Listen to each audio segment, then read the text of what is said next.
Hey everybody, it's Marie and we are coming to you live from Living Felt because it's Happy Woolly Wednesday! Hey everyone, wherever you are, I see so many of our beautiful friends joining us from all over the world, in the UK, in the Netherlands, here in the States. We are so happy that you are with us today. Today is more like a BFF, sit and chat, get your questions answered. We've been wet felting the last few weeks and we've wet felted a few projects this year. Most recently our Simply Striking Fire Bowl and our Grab-n-Go Beanie. We have been so impressed with how many of you have actually jumped into your first or maybe even your second wet felting pieces. I know a lot of you still have questions and others are maybe on the fence, not quite ready to get started. Today we want to break it down, answer your questions, whether you just got going or not quite yet, and help you get over that hurdle so that you can wet felt with us, because man, it's just so fun. So thank you everyone for being here. Remember to just say hi and where you're from. If you stumbled upon this, welcome to the live show. Today it's just going to be the live stream. We're not going to have a condensed version because it's not really a tutorial. We're going to answer your questions from the last stream as well as your questions from today. But the fun thing is that if you participate, then you get entered to win a prize. So every live show we give away prizes from people who watched last time, and so I want to give away a few prizes right now. Now the first prizes we're going to give away are the supplies to make your very own Grab-n-Go Beanie, and these prizes are going out to people who participated after the live show, and that is in the comments down below. We took winners from both the short version and the live version. So I want to say a big congratulations to Sabine Compagne and also to Joan Frazier. Joan asked about the math, and we're going to cover shrinkage today. We're going to cover tools. We'll answer your questions on layout, and we'll just look at a variety of things pertaining to wet felting. So congratulations to you two gals. You're going to get to pick out your very own fiber combinations to make your own beanie. And then we also asked you to tag us online somewhere if you were doing this project, and you could win either a t-shirt or a Living Felt tote bag. And our winner today is Brenda Redinger. Congratulations, y'all. So next up, the fairies are here. They brought some fun show and tells, things they felted or gonna felt, and then we're going to do a slideshow of things that you felted from our last two projects. So up next is the lovely fairy Hannah. Yay! Hi y'all, how are you doing today? Fairy Hannah here. I've just got a little show and tell for y'all. This is a wet felted cactus I did a while back. It originally was going to be a doorstop. It ended up a pillow, but regardless, I'm really happy with it. I used MC1 for the base because I really wanted a sturdy base and something that wasn't going to peel over time. And then for the flowers, I used some sari silk and some merino top. So this is going to be my resist that I use. I use the thick resist for the base of my project just because I really wasn't worried about a seam on there, and I knew I was going to make it a pretty sturdy, heavy felted piece. And then for the flowers, I did this nice little donut. So what you do is you just lay that right on top of your project, lay the fiber that's going to be your flower right over that, and then you just want to really take your time making sure your fiber is sticking to your project underneath. So it did take a little bit of time, but I was actually really surprised that I was able to get all of my flowers to stick to my cactus. Oh, you're getting lots of love for your cactus. Thank y'all. So Jenny Moreno says it's so cute, and Dory Thorpe says very fun, Fairy Hannah. Yeah. If anyone ever comes to visit us, it will be on the couch here at the shop. Thank y'all so much for the love. And next up, we got Miss Fairy Holly. Hi everyone. So I am I've had this idea for a project for quite a while, since Anna's workshop. She kind of inspired me, and I am a collector of craft supplies, so you know, one or two colors wasn't gonna do. I have this tray of merino top, which I'm gonna use to wet felt. The goal is a sunset with a little special edition that I will tell you about later, or hopefully show you next Wednesday. So this is something I'm going to do for my parents. This is a picture of the beach where I grew up and where they go all the time and watch the sunset. So what I'm going to use is, like I said, I have the merino top, in multiple colors to blend. I'm going to work on blending my colors, which is something I have to do, but I have been practicing my wet felting using Marie's Artful fabric tutorial. And so I'm going to do it on a base of PFX. And then the very end process, I'm going to use some Kohl MC1 to add my little special thing that, like I said, I hope you will see next Wednesday. So that is my idea for my project. And next is Fairy Ann. Everyone loves your colors, Holly. Hi everyone, thanks for being here. I don't know if you can tell what I felted last week. I was really inspired by the wet felting hat Grab-n-Go Beanie we did last week, and this was my very first hat, so that is something off the felting to-do list. So I had lots of fun making this one. I used some colors that I don't normally use, so that's always fun to get to experiment with a palette that you don't normally. What's that base color, Anne? The base color is teal merino top, and then I added a lot of Lagoon viscose and Lagoon silk hankies. We've got some kiwi viscose here, that's the green. I also used some marigold viscose, that's the orange coming through here. And then the purple, oh, went the wrong way there. The purple that's kind of running through there, that is Iris Sari Silk Waist. And I left the edges of my little roll up here very organic and wavy. And on the next hat I make, I think I'm going to try to make it really clean and just experiment with that a little bit. Lots of love for your hat, Anne. Oh, thank you guys. Next up, we have got Fairy Kayla. Hey everybody, Fairy Kayla here, and I made a hat too. I'm just gonna copy Anne like every Wednesday.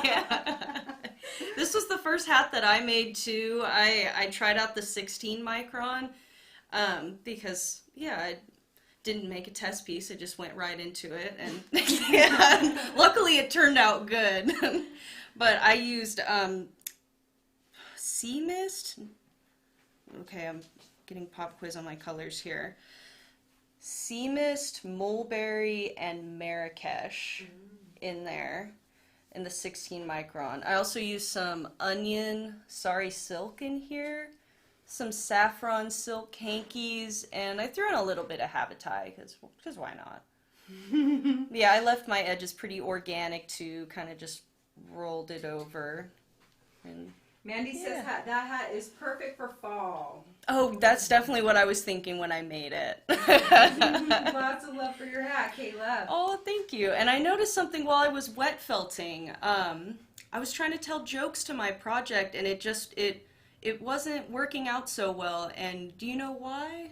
Why? It's because water doesn't have a very dry sense of humor. Oh. Yeah, there's my attempt at a joke today. I'll turn it back over to you, Miss Marie. Thank you, Kayla. Oh, can I just see a big round of hearts for the fairies? I love that they're felting, and I want to tell you that their felts are really good quality. And besides that, something that's really fun when you have friends that are doing the same craft as you is you get to riff off each other with color ideas, or maybe see people try color themes that you wouldn't naturally try. So that's been really fun for me to see them all felting, and to see all of your felts too, actually. Love seeing what you all are making. And one of the ways we want to kick off today's show, besides all the magic of the fairies, is to do a little slideshow of things that you have felted. So for those of you who are here for the first time, hey, please say I'm new or my first live show, so our friends can welcome you. We like to hang out all week long in our Facebook group right here. And so that's where people share their photos, as well as you can tag us on Instagram, so we do look for that. And I want to share with you some photos of the things that you all have felted over the last few weeks, and we tried our best to grab all of them. There were just a couple of photos that were really super fuzzy and a little more challenging for us. So I'm going to pull up one here, and we're going to start a slideshow with our We called it our Simply Striking Fire Bowl, and that was this little project right here. We wet felted over an open resist. The idea was a minimal amount of fiber, a minimal approach to the design while still getting a big impact. And what I loved is that people took it so many directions because they didn't have the colors or the exact fibers that we had, which is perfect. Our goal wasn't for everyone to make this exact bowl, but to be inspired enough to make something of their own. So I'm going to take you through a little slideshow here of other people who made the fire bowl in their own way. So check this out. This is Debbie Amer, and she didn't have any viscose, so she made these really cool vine techniques in her piece. And you can see that she shaped it over some kind of vessel that she had at her house, because she also didn't have a balloon, which is perfect. A few people did that, and I even considered doing it at first as well. So I love this piece that was shared. And let's see if we can kick this thing off now. Okay, so the next one is coming up here. Sorry, I'm on a little delay. Let's jump here. Okay, so this is a collection from Doree Thorpe, who just kind of went on. Oh, that one went quick. Sorry. Now it's rolling. Doree Thorpe, these beautiful different fibers, and she just kept going. So love seeing the colors that you use, Doree. Those are really great. And this is Esther Solari, and she used the blue. A couple of people went with like a blue or an ice theme. Just gorgeous. Really pretty blues happening there. And you can see these pictures probably even better on our group. Gail Griffith was doing things that reminded her around where she lives. I think this is like the ocean and the land and a sunset maybe over the water. Really pretty colors there. Super fun. Joy Winfrey, Fire and Ice bowls. Love these, so cute. I like how squatty they are. That makes them almost look functional, like you could put something in them if you wanted to. Those are fun. Karen Anthony Saxby, again, I think she didn't have the viscose, and or maybe she did, but I think she formed hers also over a shape that she had at home and not a balloon, which is perfect. Kelly Grant Kelly, another like fire and ice bowl collection. I just love the contrast between the two of these bowls. Absolutely gorgeous. And look at those fun organic edges and what happened up there. This is Latana Jan Bernier, who, gosh, New Mexico, Latana, or Arizona? I can't. Arizona, I think, and I think we're going to see her up next because I have a picture of her coming up. This is Lori Teets. Love this brown and blue. I think this one made it into the newsletter last week because, or the week before. A couple of people made it into the newsletter. Beautiful colors in that. Ruth Stevens, another gorgeous. Look at the contrast of that really light viscose on top of that dark surface. Such a beautiful piece, and in such a simple shape. Sally McCarty O'Connell forming hers over a square vase. I think she used a vase. It could have been a box, but really fun to do. And you got to work the bottom so it's not too pointy. Well done. Sandra Fries, great colors together. This hot pink or hot magenta with a gray look really good. And look, no bling. Maybe you don't need bling or don't have bling, but you don't have to have bling to make something cool. Sarah Hoyt, another beautiful gray piece, and with that lovely topping, just looks so good. And who else? We have a couple of more here. This is Tracy Towner, who took her fire bowls and shaped them over things that, whatever vessel she had a couple of vases at home that she shaped those over, and I loved how she just kept going until the design really did something for her. Oh, and here's another Tracy Towner, leaving some little peekaboos here for her little candles to show through. Now, I realized what's happened is I'd added a few photos and they didn't make it. I added a few photos to our slideshow and it looks like they didn't update when we brought them in. So I'm sorry about that. I didn't get absolutely everybody in, but maybe just a big round of hearts. So what's the feedback there? Is everyone loving Oh, so much love and positivity and warmth going on right now. Super fun. So if you've been on the fence or you're a little bit shy, if you've never wet felted before, the Simply Striking Fireball, again, it was a very simple project to do, and it was only like an ounce of wool and a little bit of the shiny fibers on top. If you don't have viscose, you could use bamboo, you could use silk of any type, like silk fibers that you have, and you don't even have to use those at all, but it was a really easy project and loved seeing what everybody made. And I'm sorry those other photos didn't update before our live stream, but I just want to thank everybody for sharing them in our Facebook group because they're so inspiring. Well, so we started with the Simply Striking Fireball, and then we took almost the same approach to make our Grab-n-Go Beanie, and so many of you have made beanies as well. So we have another slideshow here of the beanies, and let me get that up here so you can see them too. Do we need to pause, Anne? We're doing good, she says. Okay, so here I'm going to run you through more goodies of beanies. Here we go. This is Beverly McElhenney. I don't know how to say McElhenney. Cute. She made it very fall-ish and made it a little more of a flat shape. That's kind of fun and unique. And then our next one is Brenda Redinger, who won our prize today. Look how cute and happy she looks in her beanie. That just makes me smile. Really adorable. Ready for fall in that one. Okay, and then the next one is Cindy Kern. Very cute. I think Cindy made a couple of hats. This is a red one. Nice shape. It looks so well felted. So many of these look like they just really got a good felt. And that's the point of this project. Learn to make a good felt. Claire Brookwell, looking adorable in her dark hat, and I love that the bling on it matches her hair. It's so cute, like the purple in the beanie matches her hair. And she went on to make one for her daughter as well. This one is Deborah Amer, I think that's how you say it. Look how cute she looks in her beanies. So fun colors, very stylish. She made it a little oversized, just adorable in that. Ivadine Anderson, great combination, black or whatever that is, maybe seal underneath that red. Such a gorgeous and striking hat, and I love that really unique shape that she put on the top. I think it looks really interesting. Very well shaped. I think one of our foam hat forms would almost make a hat about that, the roundness of it, not the top. This is Karen Oswald, and her hat so matches her skin tones, those warm colors, nice and orange. It's just perfect for her skin coloring. So cute, cute, cute, cute.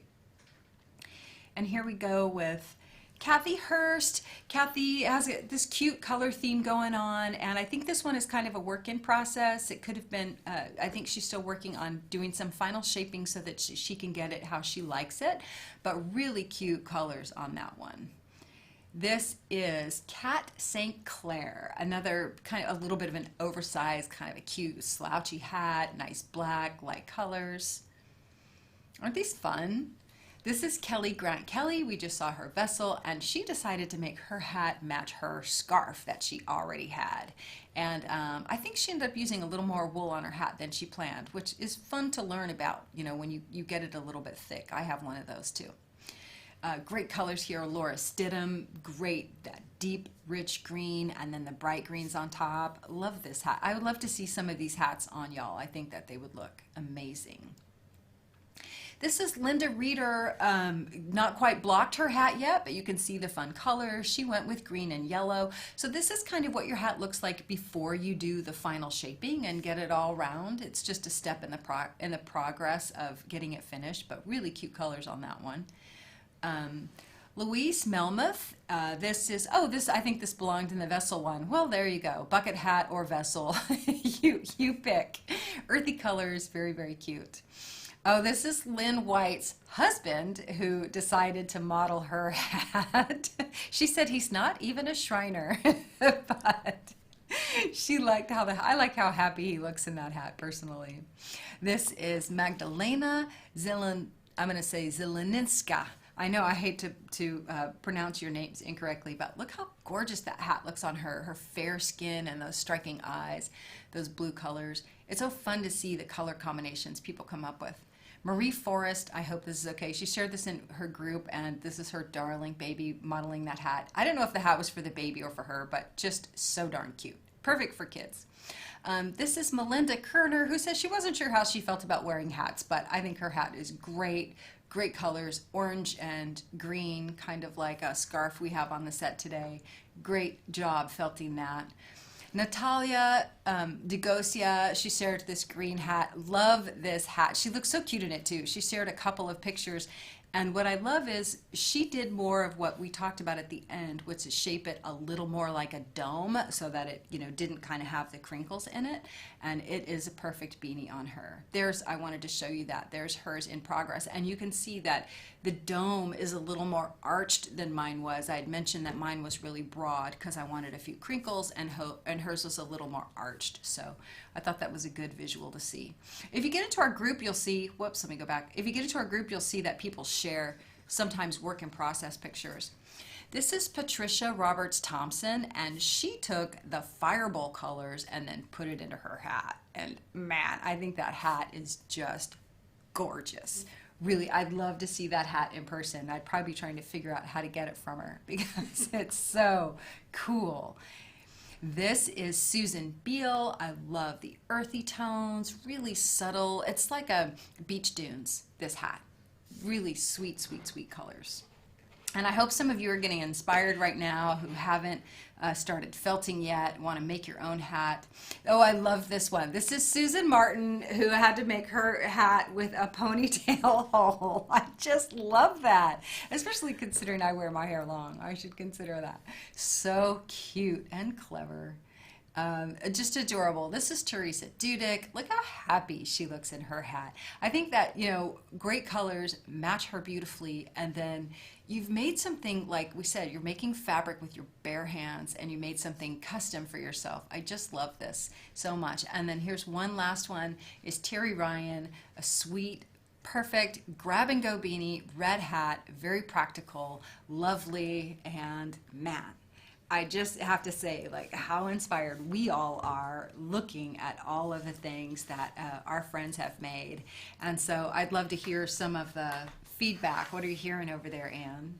Meg shares, it's so wonderful to see all of these fabulous felters, and Angel says these beanies are so beautiful. I can't wait to make mine. That's so awesome. So thank you all so much for coming. So today our goal is to, for those of you who have just started felting and you feel like you have some uncertainties while you're in the process, or those of you who maybe you have all the stuff and you haven't quite started yet, to help you get over those hurdles. So before we jump into some of the questions that we want to tackle, I want to tell you all that we have a dedicated playlist just for wet felting. The best starter, if you're brand new, or even if you just want to go back to some of the basics, is what we call the pancake lesson. It really, in that video, we take you through samples, we look at some of the basic tools, and we wet felt a simple piece. Our goal, in fact, I have the piece here and I ended up cutting it, but our goal in that tutorial is to teach you how to make a good piece of felt, even if that's a flat piece of felt. And I ended up cutting it for another video I was doing, but this is the piece that we made. It's flat. It feels almost like commercial felt that you could buy from us, except it's softer. It's a 19 micron and it's finer than the other felt that we carry. And maybe just the way it's made, it makes it feel softer. But this is the piece that we made in the pancake lesson. It's just been cut to a square. And our goal is to teach you how to make a good piece of felt so that as you get excited and you want to make something like a beanie or slippers or a purse or even a wall hanging like Holly's talking about making a landscape, that you already know how to get a good felt. So when you get ready to explore either designs or functions or shape, you have a good foundation ready. So the pancake lesson is incredibly important, and we want to encourage you to start there. And today we hope to bridge a gap and answer some questions around those things. Cool. Do we have some questions you want to start off with, Anne? And what I'm going to do while Anne pulls that up, I'm going to pull in a couple of fibers. And so we want to start talking about maybe layout. Do you have questions about layout? And what I have here is just a little collection. We shared with you all the, this is the cowl kit, and I brought a couple of my cowls. I was wearing a cowl last week. What we decided, this is an example of like the autumn leaves colors that you would get in the cowl kit. And so these are really beautiful fall tones, and you will get a merino top, you'll get a gorgeous gauze silk scarf that's dyed, and then you'll get embellishment fibers to go with it. And I brought in just this color is burnt orange. If I were going to add a color to this assortment, I would add burnt orange. So this is an example of some of the fibers you might use for these projects. And then we brought one for the Grab-n-Go Beanie. What we decided on the Grab-n-Go Beanies is we're going to give you 2 colors of merino top instead of just 1, so that if you follow our formula and only use 2 ounces, well then you could easily make two different hats with the kit. But if you want just 1 color of merino top, then you can tell us that when you place your order. But this is an example of the purples and berries, right, Anne? So this is 2 colors of merino, some sari silk waist, some wool neps, and then the viscose. And of course you get the instructions. So I brought these in to show you that we've decided to go with 2 colors on the hat kit. The hat kit has twice as much wool. We wanted to give you more than you need. And you could also do you know, an inner layer different from the outer layer if you want. But I also wanted to have these if we need to talk anything about fiber. So where do you want to start with? Alrighty, so in fiber and layout, a few folks want to know about the micron count. What is it and why is it important? Okay, great question. So microns. You'll see that especially on our website and on all of the wool fibers that you get from us that are either carded or combed, merino top being that, we mention the micron.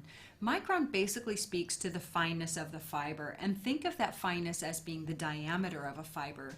Think about the difference between a piece of yarn and a clothesline or a rope that you might tie your boat with.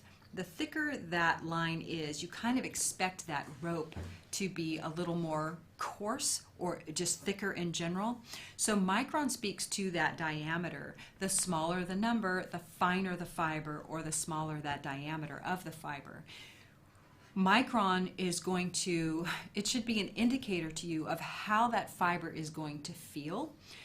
For in one case, so the lower the number, the softer it's going to feel. That's why you'll see that we're using things like 19 micron and 16 micron for our next to the skin projects. And that doesn't matter whether it's the merino top or the merino short fiber bat. We like to, or even other fibers, be them like the yak or the camel. The finer fibers are just going to feel nicer next to your skin, but they're also going to felt more quickly, faster than coarser fibers. It's just easier for them to slip and slide together than these big, thick, coarse fibers. So the lower the number, the finer the fiber, the softer you can expect it to be, and also the faster you can expect it to felt. So why is that important? Besides the next to the skin factor, you might decide that you want to make something more durable. Like somebody was talking about, well, they were talking about needle felting onto a saddle blanket, but I thought they were going to wet felt a saddle blanket. And I thought, gosh, if I were going to make a saddle blanket, I would want something more like you would use on a rug, something very coarse so that it would really hold up. So if you're making something super durable, you might want to go towards coarser fibers. Or if you want something that's like a 3D shape that's very stiff, you might want to go towards coarser fibers. You can make things that are thick with a fine fiber, but you just want to kind of start thinking about what's the function of an item, the item that you're making, and then make a decision on the types of fiber you would use. So micron is the fineness of the fiber. Yeah, what else? Glenda and Diane ask, with the herringbone layout, does it really just count as 1 layer or 2 layers? I'm glad you asked that. So the herringbone layout, so I answered that last time that it was like 2 layers, but it's not. The herringbone is 1 layer, but it kind of behaves like 2 layers. You can get away with just a herringbone layout. So somebody else had asked, and I wrote it down. Let me see if I have it here. Someone else had asked before the live show, Susan Jensen asked how thin of a base layer you can get away with, and then the herringbone layout, which I shared on the, we did it on the beanie, And we did it on the cowl last year, but not on the fire bowl. And the herringbone layout is basically a diagonal layout. And it is just one layer, but it is a way that you can achieve one layer. You can do a single layer layout in any direction, especially if you use like a silk fabric as a base layer. So if you were to lay out something like on this beautiful silk gauze scarf, you could lay your fiber in one single direction. The direction that you lay those fibers is more the way they're going to travel. So a fiber, here's some wool. Let's use a slightly different color. Let's use something like the merino top, which is pretty much what you would use on the silk scarf, because you need something that will go through the weave of the silk. But if I lay the fiber down on my project in this direction, the fibers are usually, what we do is we make layers and we shingle those layers on top of each other, and they'll travel this way. They're going to travel more the direction of the staple link, so they'll all start to scoot together that way when you lay out something like that. So when we do the herringbone layout, it is really only one layer, but it almost acts like two, because you have fibers going in opposite directions pretty much. So it's one layer, and it's a way you can do one layer. You could do one layer just of the wool, but a little bit easier to have a little insurance policy if you have something like either a silk base in there in the project, like we did with the cowl. We did a single layer layout in the herringbone format, and we started with a base layer of silk. Or on the hat, we just did one thin layer going up and down, so that we had another direction of fiber pulling in the up and down and not just across the resist. Did I answer that? Okay, good. What else? Nicola asks, can you use fibers with different microns in the same project? Yes, you can. And I almost brought in a hat, but it's been sitting up on a shelf for so long. I wondered if I had something else here. You can use fibers with different microns in your project, and let's talk about that, not just design layer, but layers in general. And what you want to do is a test first to see how they felt together. Our MC1 micron is a great example. It is a 25 micron fiber. It is a batting, completely different than the merino top, but you can felt those two together. You might do that because you want the quick layout of the MC1, or you want the sort of the thickness that the MC1 gives you, and so it might add a little bit of stiffness, or kind of even an easy way to get a little more thickness or a little more stiffness in your project, and then put the merino top on top of that. But what you can expect is that the merino top is going to felt more quickly. A 19 micron, 19 and a half, on top of 25 micron, that this is going to shrink a little more quickly. So when we combine fibers that have a different micron range, we usually encourage you to slow down the felting a little bit, so that the two different fibers have the ability to migrate together. If you go too hot with your water, or you go overly aggressive and too fast, try and felt it, then the finer fiber will want to felt to itself, and the other fiber is going to want to felt to itself, and you'll feel like you have two different layers. That is no different than doing something like a nanofelt, where you felt onto a silk scarf. When you felt onto a silk scarf, you are also binding this fabric with this fiber, and so we encourage you to slow down the process. Don't use hot water. Don't be overly aggressive in the beginning, because otherwise the fiber is going to felt to itself and the silk's going to be hanging out lonely. So yes, you can do it. The best thing to do is always to make a test sample. Make a test sample first, so that you see how the fibers play together. Little ones. I brought little ones even. I don't know if these have... I just grabbed a few things, but sometimes you might just make a tiny sample of textures and fabrics together. Do you like how those things look together? I think we did this on a Woolly Wednesday, no? This was a little texture one that we did on Woolly Wednesday. Sometimes you just make a little tiny test sample. Sometimes you make a little test sample to see, how do you like the colors coming together? How do you like that particular fiber on top of another? How do you like these fabrics together? So it's a good idea to make little samples and then save them back, because you might find some color combinations that really speak to you, and then you might decide you don't want to use something at all that you thought you wanted to use. So little samples can really be your friend. These are great questions, y'all, and thank you for asking them, because they're going to help somebody for sure.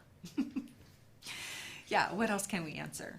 How does MC1 feel when wet against the skin in wet felting projects? MC1, so I have a really fun vessel here. We made this with my good friend Dawn Edwards. She came a couple of years ago, and she had this project she called the what is it? It was called like the woodland or woodsy vessel or something. And so me and the fairies made this one together. It was a team project, and we basically just put the whole kitchen sink in there. MC1 I like for slippers, and I would even use it for a hat. And on a hat, you could use it on the outside and put merino top on the inside if you want. I've used it completely for house slippers, but you could also put merino top on the inside of your slippers if you want something just a little bit softer, and MC1 on the outside. But I generally wouldn't wear MC1 as a scarf or even as wrist warmers. I would stick with the finer fibers for that, and MC1 can make a good hat. Like Anne's, where's your traditional hat? The bowl hat out there. I can grab it. No, it's okay. It's okay. But the hat that we normally pull out all of our prizes out of, that's an MC1 hat, and I have wet felted slippers at home that I've made for myself, and booties great for that. So I wouldn't use it as a scarf myself, the MC1. Little too coarse. I would stay under 21 microns for something like a neck wrap or something like that, personally. What else? Daniela and Anne shared that when they use embellishments in their projects, they either get lost or they lose sheen of silk when the project really shrinks down. Do you have any tips for? Sure. I appreciate this question, and it's one of the reasons that I brought in some of these. So they want to know, how can you make sure that the luster fibers or whatever you're doing for your top decoration works? And the best answer I have for that are these samples that we were just talking about. So let's look at these a little more closely, and let's just explore a few things so you can see what I'll tell you what these things are here, and then maybe you have some questions relative to the items that we're showing you. These are all kind of similar. I know I have some more. That's silks, not really embellishments. Here's another one, kind of hankies, and we'll do that one. Okay, so these are just some examples here.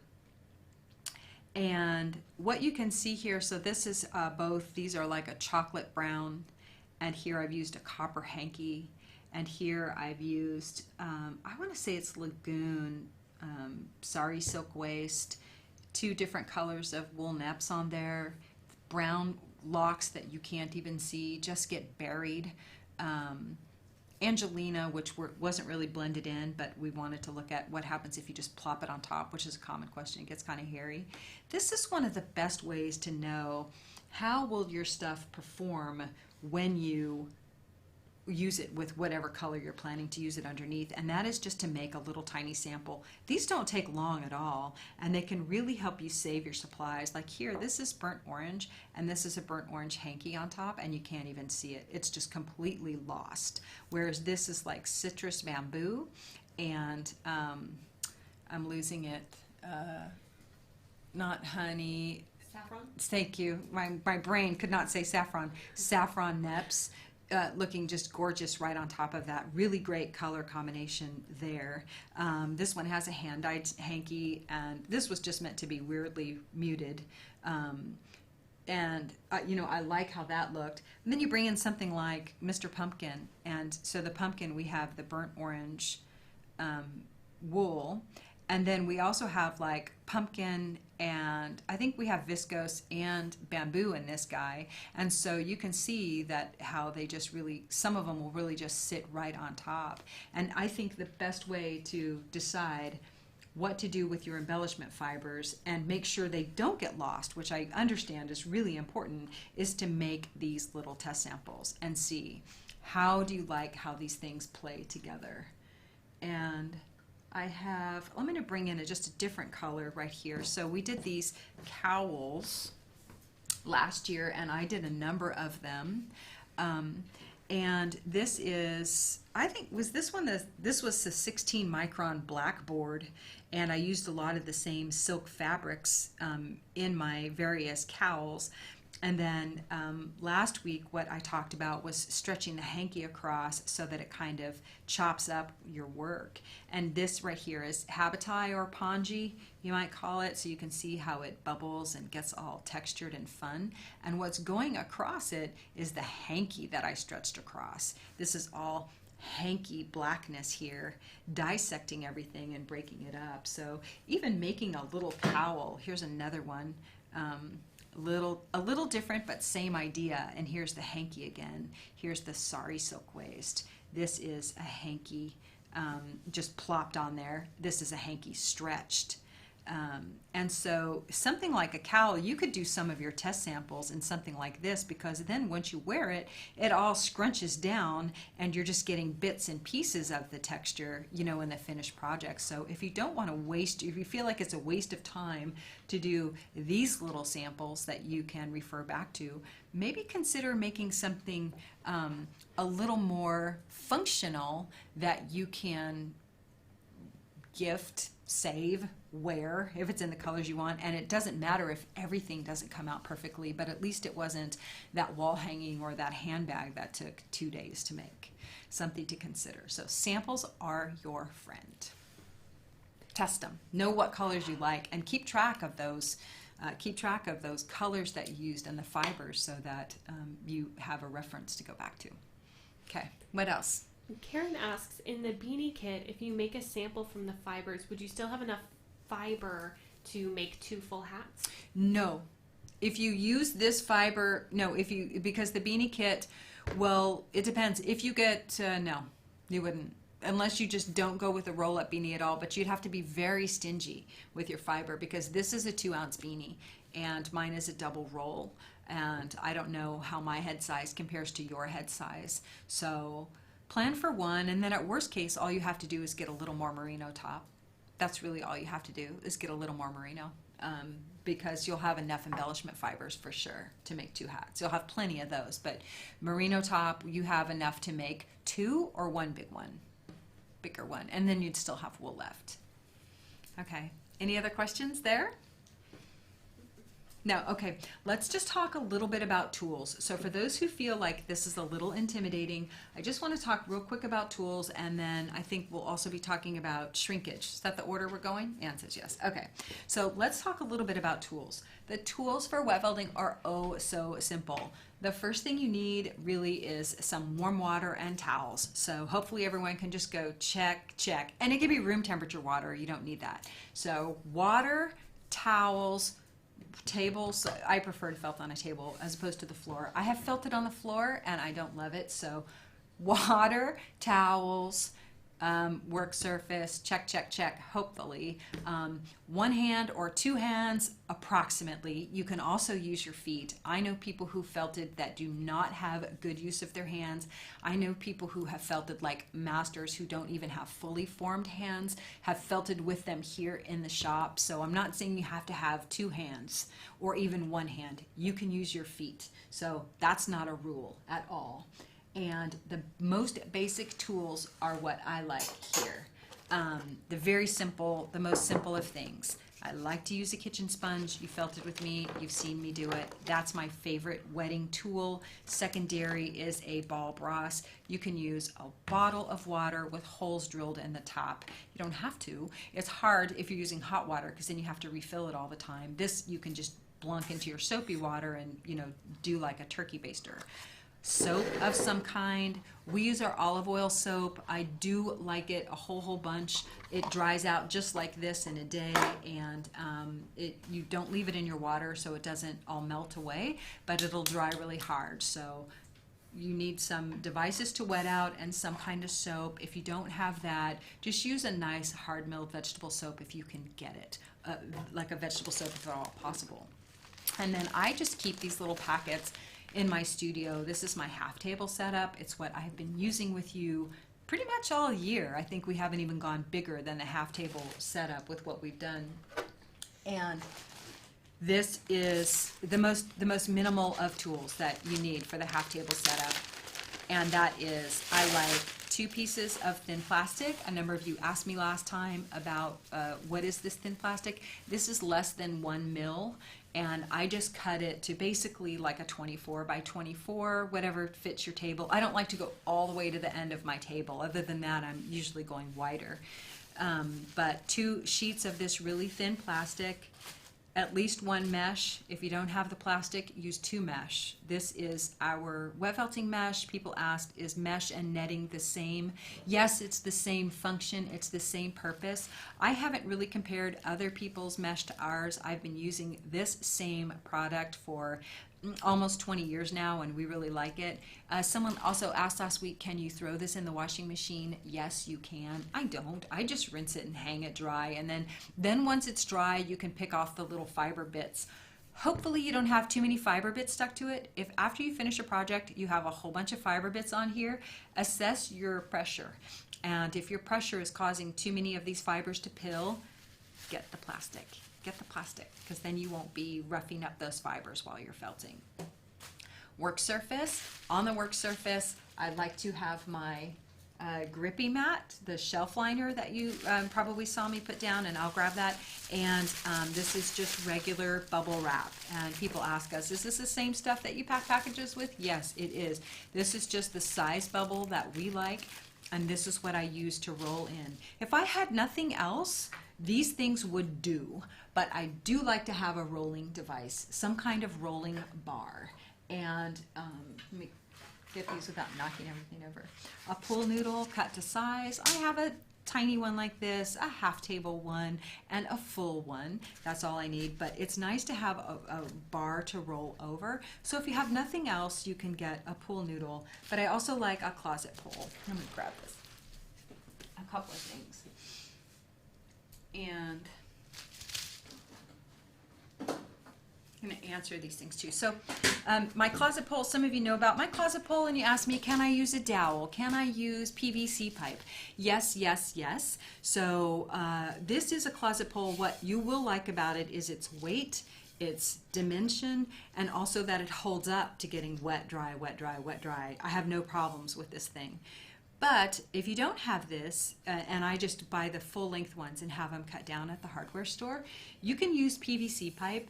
Notice whether it slips on you at all, and if that causes you grief, well then you might wrap it with a little bit of the shelf liner. And gosh, if you just had nothing else, you could probably use a cardboard tube, but I would cover it in saran wrap so that it didn't get wet.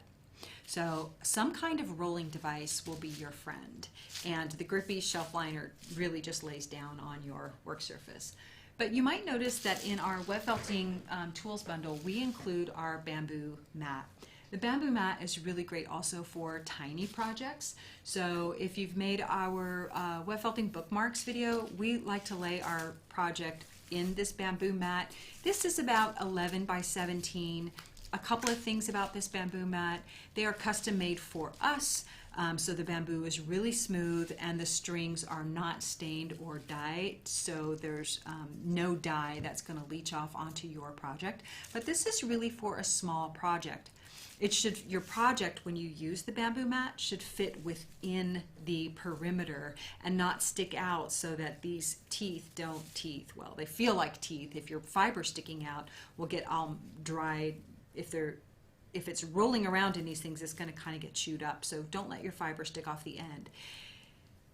If you don't want to lay your project on this, but you need a roller bar, and you want something that's a little more gentle, you can rubber band this thing up and use it as a roller bar, and you can even put bubble wrap or grippy shelf liner over the top of it and use this as a roller bar on your project. So it's possible to use this a few different ways, and I think in our wet felting poinsettia tutorial, it's not a video, it's a printed kit, but I think I used it rolled up like this on that delicate merino. So you do want some kind of roller bar.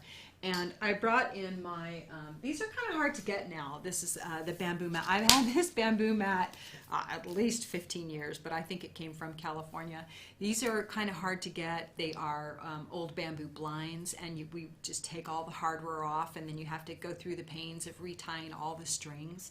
They're not quite as easy to get, but I don't like the ones with the flat blades. I only like them with these little, I think they're called like matchstick blinds, because they've got the round bamboo poles. So this honestly, I haven't even used this in years now. It used to be the only thing I used, and now I use our super bubble. So this would be like if I was making a big 2-foot vessel, or a big wall hanging, or even my cat cave. Almost everything I would pull out, the big like that, I would pull out my bamboo blind. But now he kind of sits lonely in my in my closet, and I use our super bubble more as a surface to roll on. So if I'm doing a big project, or a project that has a lot of girth or a lot of thickness, or as you see in our more recent videos, when I get to the end and I'm fulling a project, I pull out our super bubble. Different than our bubble wrap, more like a sauna cover. We make it in clear so that it doesn't compete with the design of your project. When it's blue, to me, it's just so hard to work on, and clear really supports your sort of like a neutrality when you're designing your layout. And the super bubble is very rigid surface, and you can lay your project on it and rub on top of it, but you could also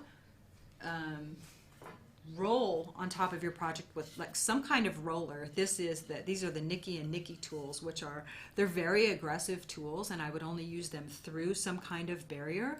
But I've even wrapped these with our super bubble and used them to roll on a project that I wanted to keep flat and not roll around. So these are options for roller tools. We carry the Nikki and Nikki tools when I'm felting something really hard, especially like my slippers, and I want to just keep grinding basically the fiber down and mashing it tighter and tighter and tighter. That's when I pull out something like this and really rub my felt in there.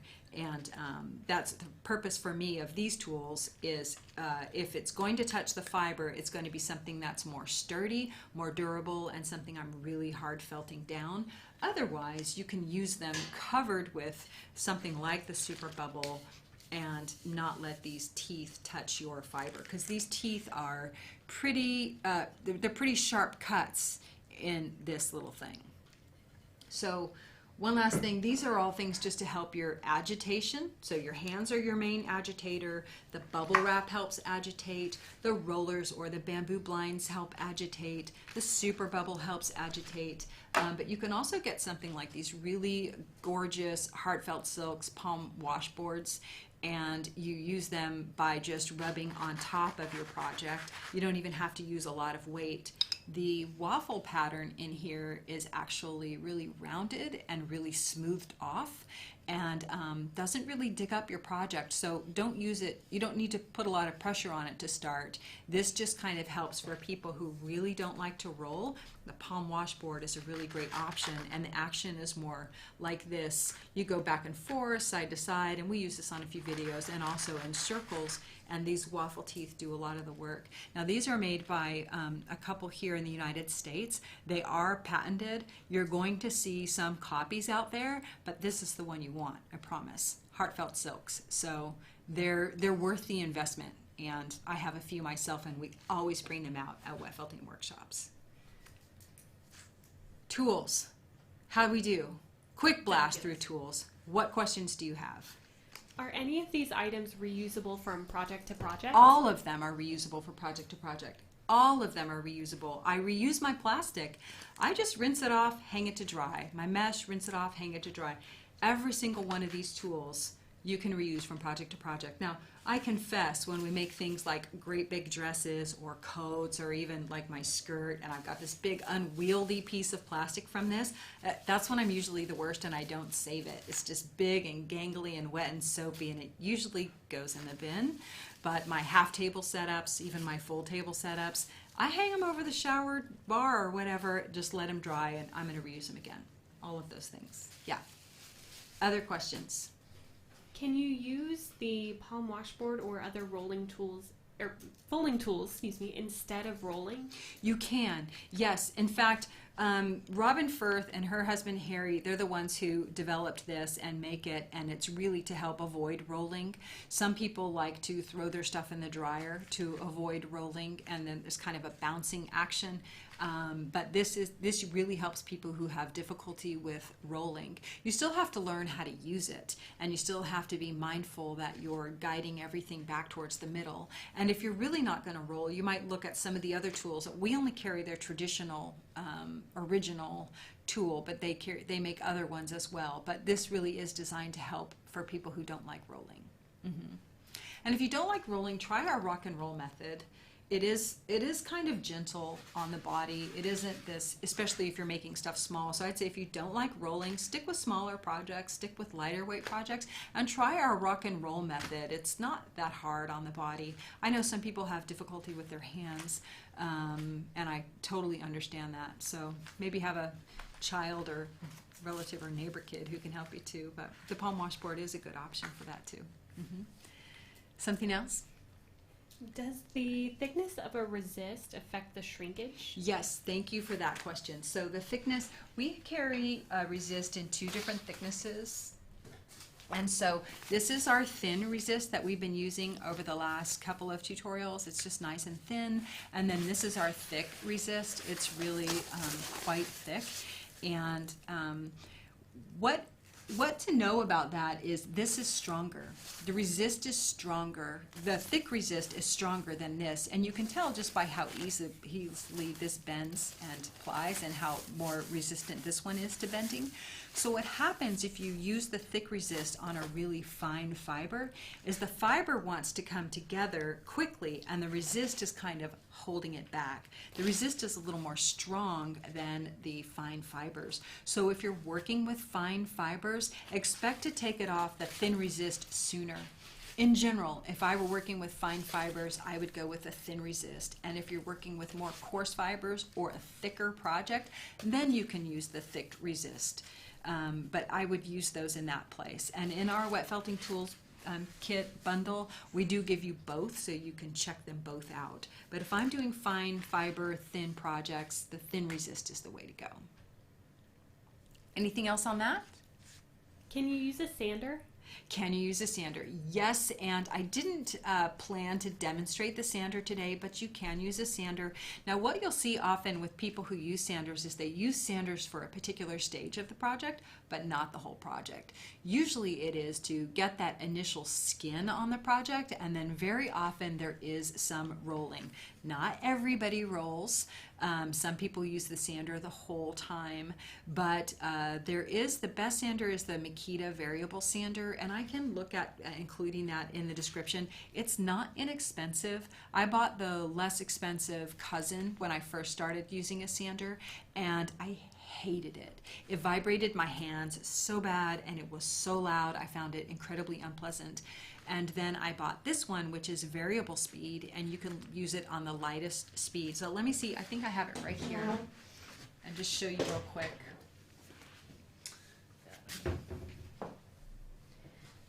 Branda is saying, thank you so much for today. All of these questions and tips and tricks, they are fabulous. I have it at home, y'all. I'm sorry. It's in my home studio. I promise we'll look at the sander together, and I'll share a link to it. I know I shared a link in another video, and a couple of the teachers who teach in the school this year I've mentioned launching next month, they used my sander, and it's the bomb. It's the one you want to get because it is a variable speed Makita, and it's very quiet. The only thing I want to say, and we cover this every time we use it in the video, is have a barrier between your sander and your water, and have a drip loop so that the water can't just run down the cord to the outlet. You've got to somewhere get that cord up higher so that the water can't just run down to the socket. I don't love using power tools myself, but the sander can help you initially, especially get a skin on a project where you might see me rubbing with my hands a lot. Then you can use the sander to kind of vibrates everything down and just gets those layers to kind of start coming together really quickly. So it's kind of fun to see how fast it works. Okay, any other questions on that? Jeanette asks, what is the best resist to use to not get thick seams on the side of your project? Okay.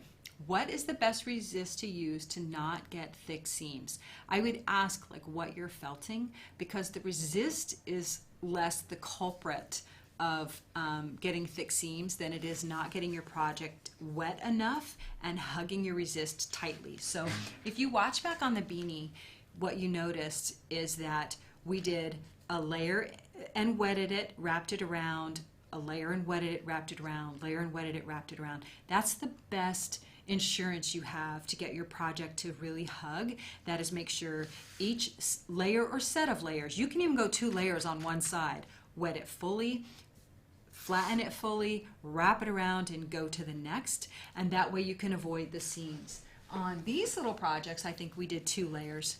On the pumpkin project, we did 2 layers, and you don't see any edges. Every one of these is basically a resist, and it's a good practice. It takes a long time. So start with something simple like the pumpkin or the fire bowl, but the key really is that you can get your fiber to hug the resist tightly. So if your layout is good and you're doing it in multiple layers and passes, then make sure that as you're massaging, you are going to the middle, to the middle, to the middle. All of your action initially should be coaxing the shrinkage from the outside of the resist towards the middle, all the way around, so that everything really starts to hug.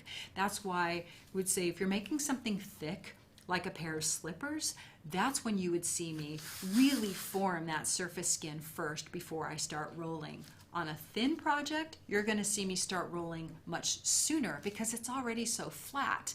There's not a lot of air still left between the layers of fibers to cause it to squish off.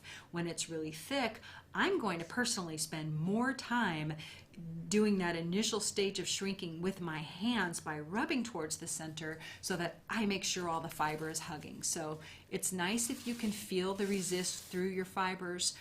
That's one thing I would say. So if you can't, go to the thicker. If this works fine, great. When I first started felting, it's just almost as common to use cardboard through.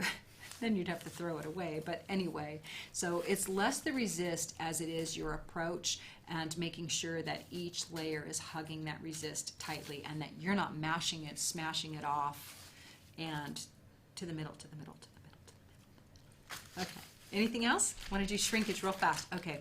I want to talk about shrinkage. I know this math is like a hurdle for some people. You're doing something like this, not a lot of math to worry about. Even this, there's no math to worry about. It's just a shape, it's a thing. But when you're making a hat, when you're making slippers or something like that, a skirt, anything that you need to fit, shrinkage matters. And so we do have a shrinkage calculator tool on the website, and I realized that maybe the initial table, which we did create for people who want to keep it simple, maybe wasn't as simple as it could be. So this week I made a new one, and I just changed the way we do the math a little bit so that it'll be a little bit easier for your brain to kind of get. And I brought it here to show you, and then after the live show we're going to put it, I'll get myself to work here. After the live show, I can't find my mouse. Okay, after the live show, we'll have a link that you can download it. So let me scoot over here so I can talk you through this real quick. I decided to use our beanie project, our beanie example, so that it would make the most sense. You could watch back that video if you haven't, and the fast version, we throw the math up on the screen.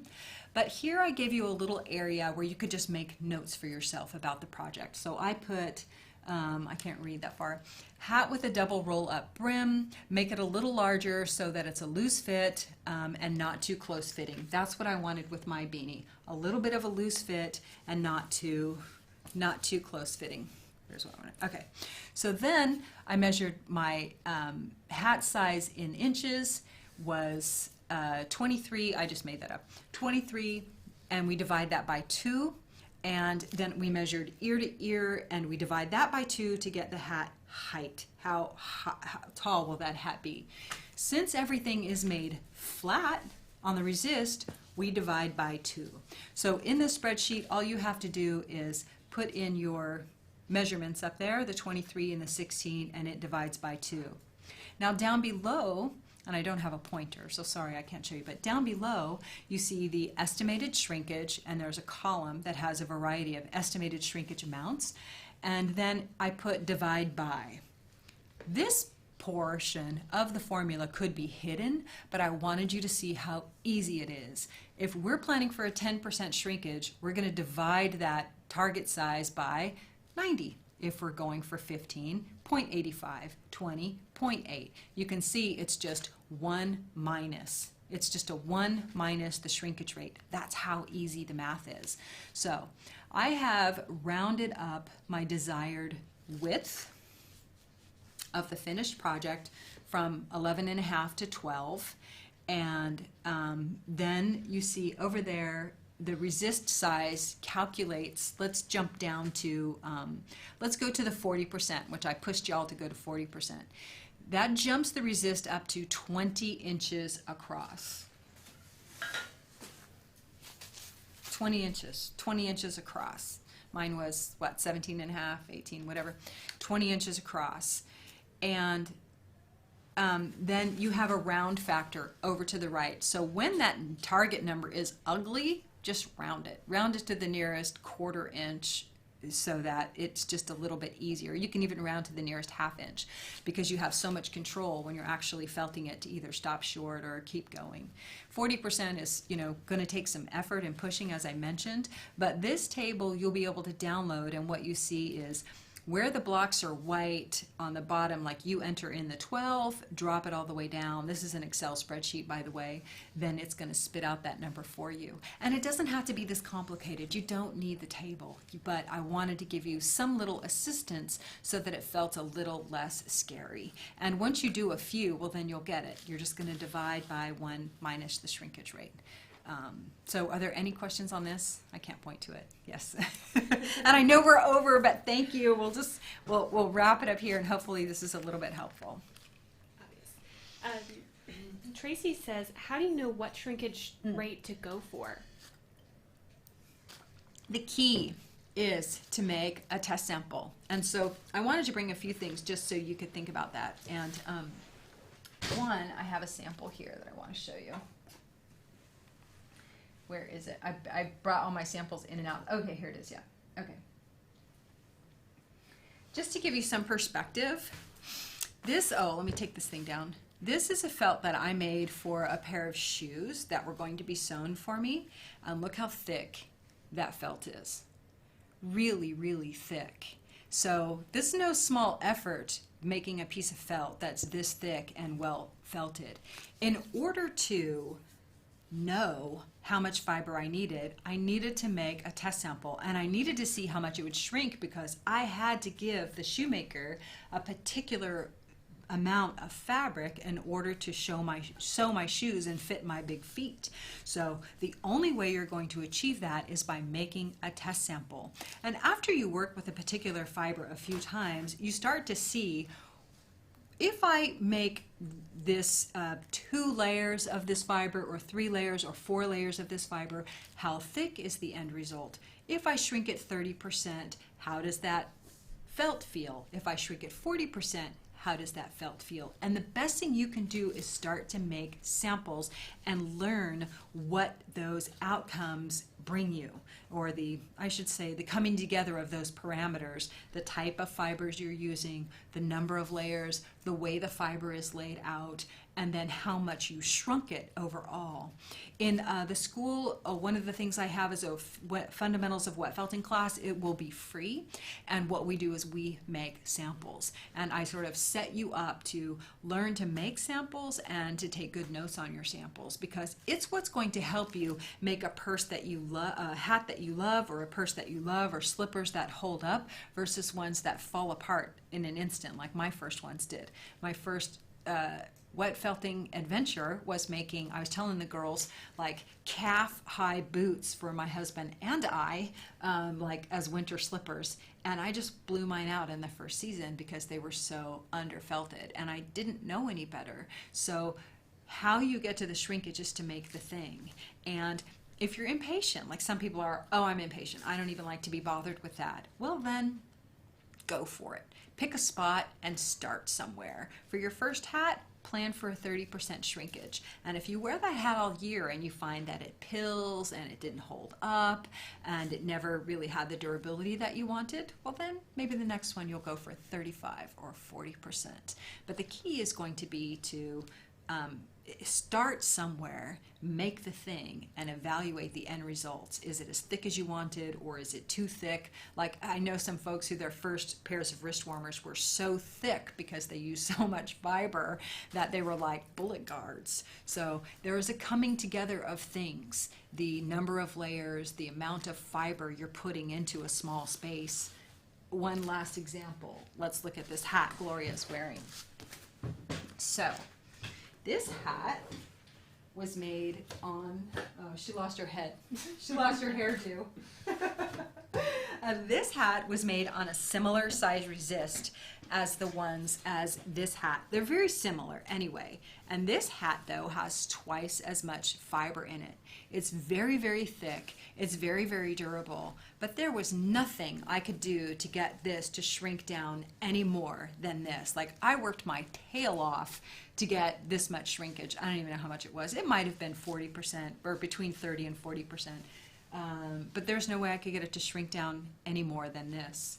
Do I have the, I thought I brought the resist. I think it's in my office. Anyway, the more fiber you put in a small amount of space, well then the less it's going to shrink in this direction, any of those directions, but it will shrink in this direction. So the thickness of the fiber that you had to lay down in the first place, you know, gets pretty lofty, and then a lot of the shrinkage is happening this way. So I always offer that reminder that there is a third direction of shrinkage. There's the east and west, as someone reminded us last week, the north and south, but then there's also the shrinkage on the various planes. So when you're making something really thick, whether it's a wall hanging, a rug, a saddle pad, a bleacher pad, or, you know, like something you sit on the bleachers, or a big old hat, the more fiber you put in that space, the less shrinkage you're going to get. And that's why you need to make samples so that you get the quality, the durability, the thickness, whatever characteristics of the felt that you want in that final project, and you know how much fiber you need and what size to start. Is that too many words? No. Oh, are we good? Okay, y'all, you have been so patient. I know I've just been talking this whole hour plus, and hopefully this is just a little bridge. So if you're intrigued at all, check out the pancake lesson. Consider making yourself a fire bowl, maybe a beanie. We have other kits and stuff on our website. You can make more things, scarves and such as well, and free tutorials on our site too. You could even make a pumpkin if you want. So we are now going to actually give away some prizes, yeah, because that's what we like to do. So thank you all so much for your attention, and hopefully others of you watch back get your questions answered as well. And you can always, if we didn't answer your question, if we didn't get to it, post it down below. We always read them after hours. And if you had fun today or you thought this was helpful, we hope you give it a thumbs up and consider subscribing. We go live almost every week, and we have lots more fun stuff to make with you this year. Right, Anne? Oh, so yeah. Anne's using her hat to pull out the prizes today. Okay, I'll hold for you. You pull. Alrighty. Do you want to? Oh, that. I gotta get only one. It's really full. You guys must have been busy over there. Okay, I got one. Alrighty. Ready. Okay. Claire Brookwell. Oh, Claire Brookwell, that's so nice. And Barb Wilson. That's awesome. Oh, hopefully that shows. Congratulations, y'all. Thank you so much for participating today. We appreciate you more than I can say. Make your hats, make your beanies, get wet felting. There's more needle felting to come, I promise. And in the meantime, just be super good to yourselves. We all deserve a break, right? We do. Okay. Yeah. Thanks, y'all. Thank you so much. We forgot to tell them what they win. Oh, sorry. Winners. So you can win either your choice of a beanie kit or The cow kit. Yeah, so beanie kit or cow kit. So that's Claire and Barb. Awesome. Thank you guys so much. Bye. Bye.